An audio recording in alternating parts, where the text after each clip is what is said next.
Majors. Asshole. No, you're not any kinder than they were. Okay, come on, let's try it over here. Hi, I'm Brad Majors. Asshole. You listen to them over there. I can only imagine what this hall, this beautiful theater is thinking right now. With that word echoing up into the rafters of this really expensive theater. I'm so sorry to this theater that word has to echo into your rafters for the rest of your life. What do you call my fiancée Janet? Twice. Well, she did turn out to be a bit of a whore. Where are my creatures of the night tonight? Yeah! Are there any wild and untamed things out here tonight? Does rocking still thrill you? Yeah! Still chill you? Yeah! Does it thrill you? Yeah! 49 years ago, I was invited to a party called the Rocky Horror Picture Show, and I never left. But it could have been because I was just too stoned to find the front door.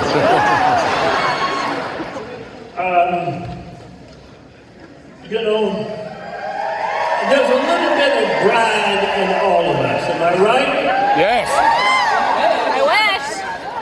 I can Madison. Oh, I'd like to put a little bit of Brad in you, man.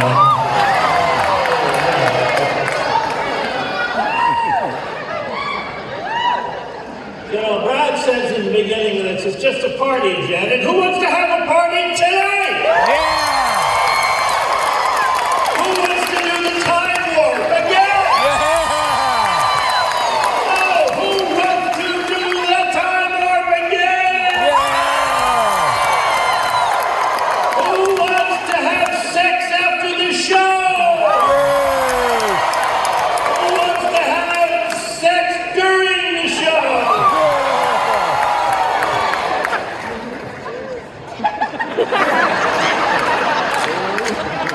Who's having sex right now? Come on, boys, keep it down, will ya?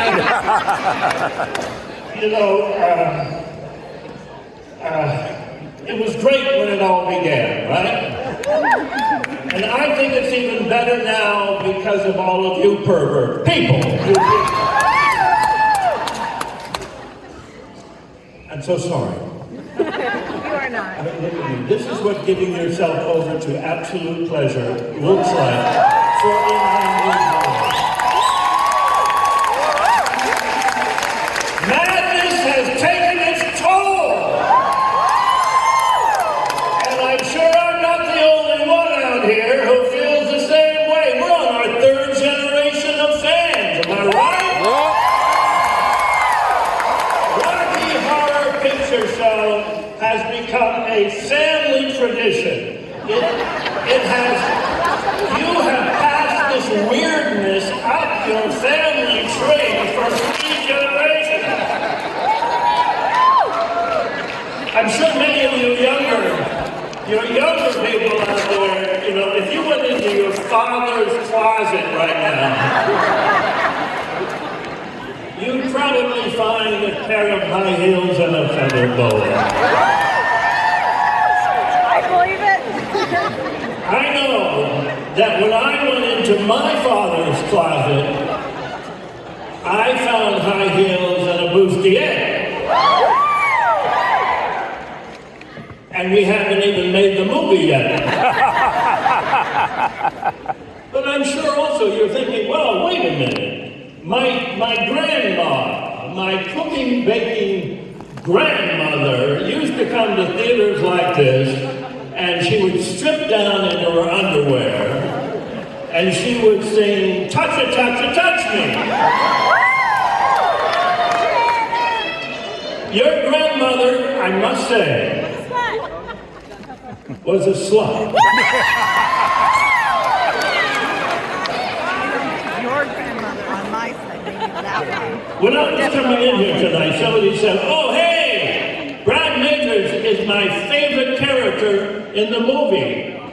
And I said, what are you, mental? He's not even my favorite character in the movie. I mean, who doesn't want to be, you know, that charming, that cunning, egotistical narcissist? Well, you know who I'm talking about. Donald Trump.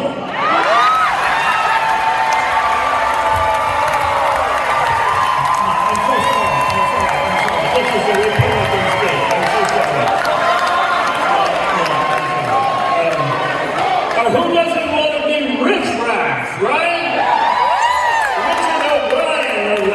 Richard O'Brien, he wrote this movie.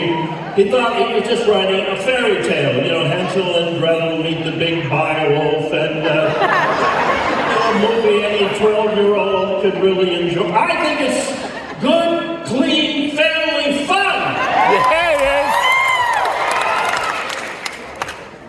is. But except for all the murder and the S&M and the cannibalism and the incest and all that rumper thumper shit.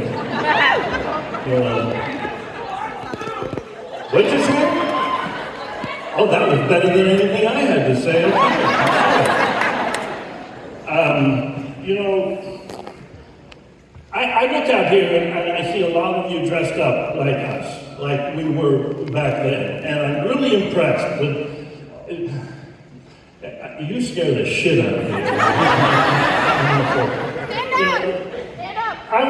Once there was a family, a young couple dressed like Brad and Janet, sitting right down here in like the third or fourth row, and they had a little boy with them, maybe 10, 11-year-old, cute, innocent, beautiful little boy, you know.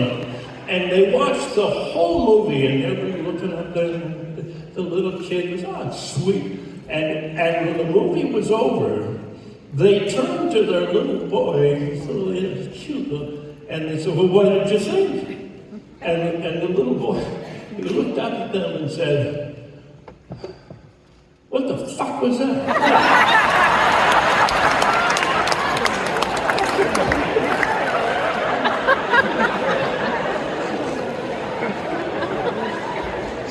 And I'm sure many of you virgins are going to say the same thing tonight.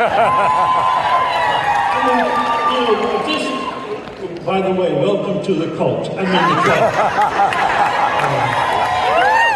But you know, this is no Mickey Mouse Club. I mean, this is no Disney movie. Oh yes, you're right. It is now. They bought it from Fox. And so, well, I think it fits right into the catalog for Disney. You know? It's just another movie about an evil queen.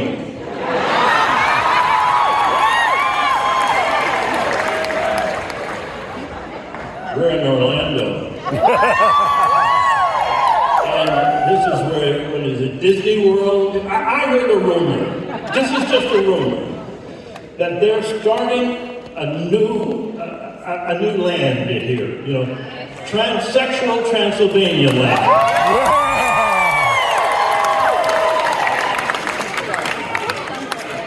All the rides swing both ways.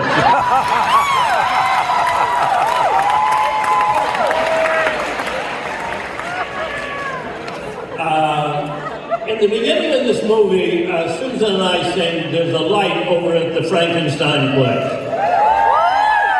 I've come to think that this light is something quite important. I think it has illuminated the way. All of these years, we've created a very safe space for people to maybe, explore their genuine and authentic selves and to help embrace our differences in this world. Don't get strung out by the way I look. Don't judge a book by its cover, Frank. Yeah.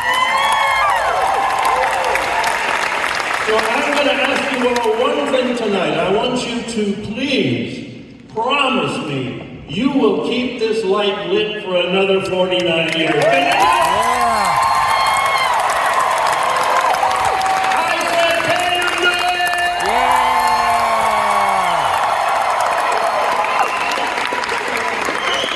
All right, just one more serious thing. Yeah, sorry, it's just sex, drugs, and rock and roll. Can I introduce our masturbator of ceremonies, Larry Mizell, please. He is the writer of books. He knows more about the Rocky Horror Picture Show than anybody should ever know. And he has. Well, he used to have a cast in New Jersey, the Home of Happiness. And it was one of the best casts in the country, except for this one, the rich weirdos. They are fabulous. But the Home of Happiness, Larry Mizell ran, and he was in it, and for years and years and years. And every Friday and Saturday night, when he left the house, his little girls would say to their mother, where's Dad going? And why is he dressed like a hooker? Larry Mizell, everybody! Can I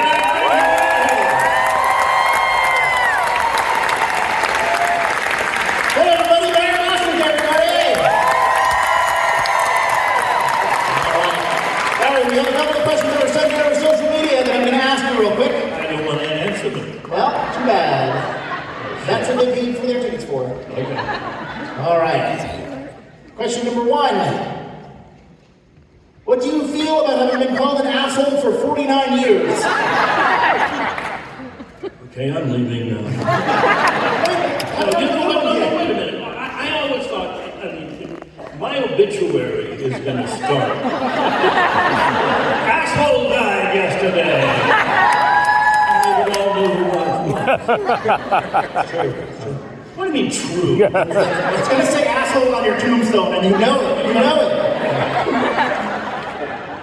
All right, question number 2. Send in social media, rockyard.com. Did you have sex with Susan Sarandon on set?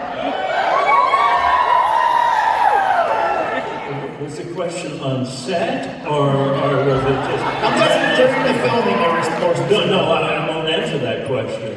I did have a nice slice of meatloaf once, but...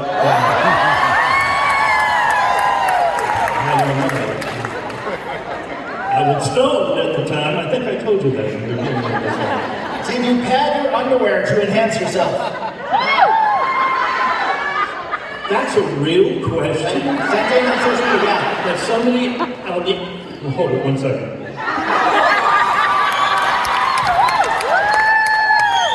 No, that's all brown.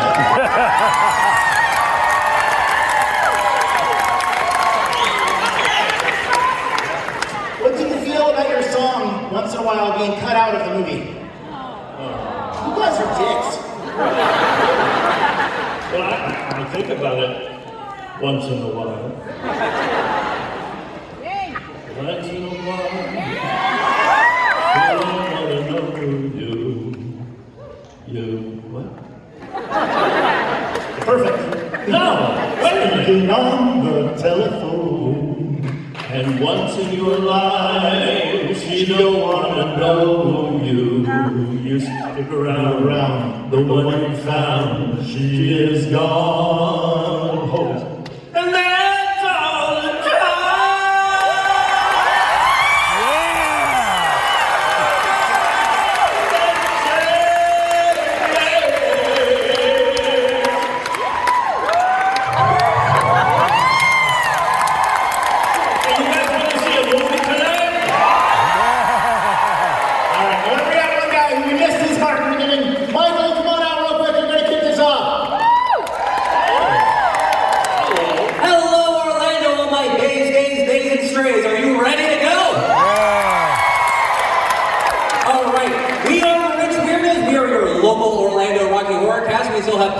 of shows coming up the rest of this spooky season. You can find more information on our website, richweirdos.com. That is weirdos with 2 E's in it. Shoot, because we all went to Florida schools.